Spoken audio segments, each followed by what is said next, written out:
It is story time on Kansas Sports Chatter as we get to be joined by Brent Maycock. He is the one of the staff writers for Acacia Covered. And Brent, like I would normally ask you, hey, what are you staying busy with? But postseason is in full throttle right now for the fall sports. Winter sports aren't too far around, but are you keeping your head on straight right now?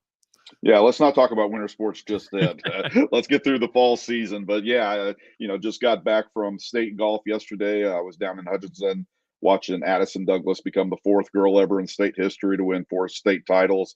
Saturday I was out at state tennis, and we got state gymnastics coming up this weekend, and then state cross country and volleyball next weekend. So yeah, we're deep into the heart of championship season for the fall sports.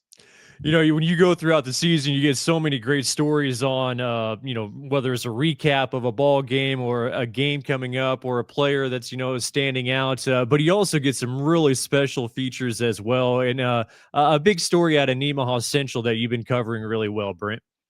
Yeah, it was something that came up. Daniel Childress, a senior offensive lineman and defensive player for Nemaha Central. 2 weeks into the season, after one of the games, he was watching the Chiefs and came up with a big headache. And obviously, the Chiefs early in the season, yeah, they could give people headaches, and so he really didn't think much about it. And some of the right side of his body had been tingling a little bit, going numb, and he said, that he had experienced that from having some leg issues, some surgeries and stuff on his leg, and so he really didn't think much about it. But that headache and the numbness kept persisting, so they went to see the doctor, emergency room up in Nemaha or in Seneca, and they said, "Hey, we need to send you to Children's Mercy." And he got diagnosed with brain cancer. Basically, they found a tumor on his brain, and so they told him there at Children's Mercy that it was inoperable, because of the location of it so close to the brain stem and everything. But the Childress family wasn't going to take that as the final diagnosis, and they started reaching out, and they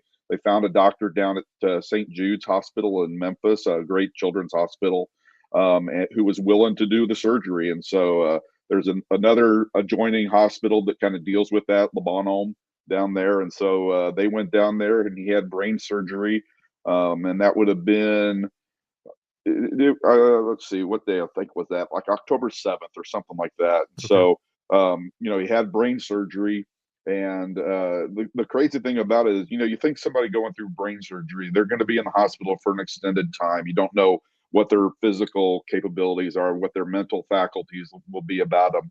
Well, that night he texts his football coach, Michael Glassick, up at Nemaha, and says, "Hey, coach, what's going on?"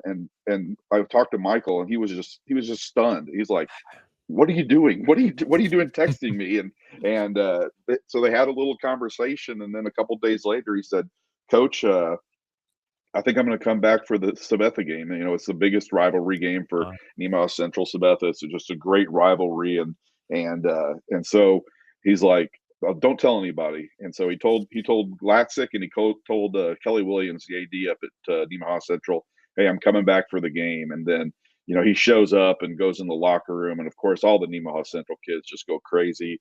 Glatzik said he's out there talking to the Sabetha coach before the game, and he sees Daniel walk up, and that's just amazing that he's not only talking and walking. I mean, it's just if you didn't notice the scar in his head, you wouldn't have thought anything was wrong with the kid. And so so I went up to the Nemaha and Sabetha game. I had learned he was going to be there, and thought, this is a chance to really, do a cool story, and something that's not just about sports. It's about, human life and the battles that people go through and stuff like that. And so got a chance to talk with his family, got a chance to talk with Daniel, and it was just so uplifting, him being there. And what's really been uplifting to me is the support from not only the community there in Seneca, but all the surrounding communities that have really poured out donations and efforts to raise money and help him in his fight. And it's just amazing. Sabetha is one of those programs under Garrett Michael in the past, and now under Caleb Moeller, where faith, family, football is their big motto. And that's become a big motto across the state. But when I first heard that motto, it was that Sabetha, and they really lived it out. They have that post game huddle the prayer huddle, and they gave Daniel a football that was signed and had Proverbs 27:17 and iron sharpens iron on it, and stuff. And it was great to see two arch rivals come together like that. But then I was down at Council Grove the week before, and they were raising money for him. Holton had a fundraiser. Oskaloosa, Royal Valley raised like over $4,000 at a fundraiser last week. All these surrounding communities. Silver Lake was another one that had one. All these communities, seeing all them rally around this kid has just been really special to see. That one pulls at the heartstrings for sure. Daniel just seems like a go getter. Talking to him, could you kind of see that in just his fight?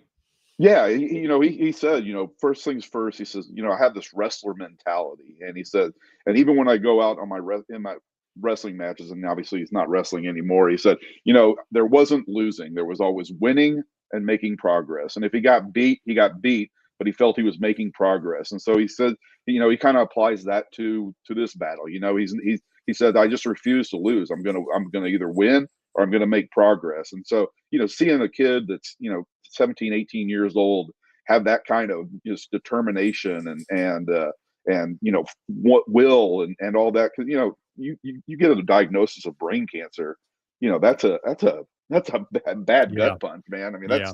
that's something that would be hard to keep your spirits up. I mean, especially if somebody tells you it's inoperable, that your life expectancy when you get that diagnosis is maybe less than a year. And for him, to not only say, hey, I'm not going to let this beat me, and then to have all these other communities say, hey, we're not going to let it beat you either.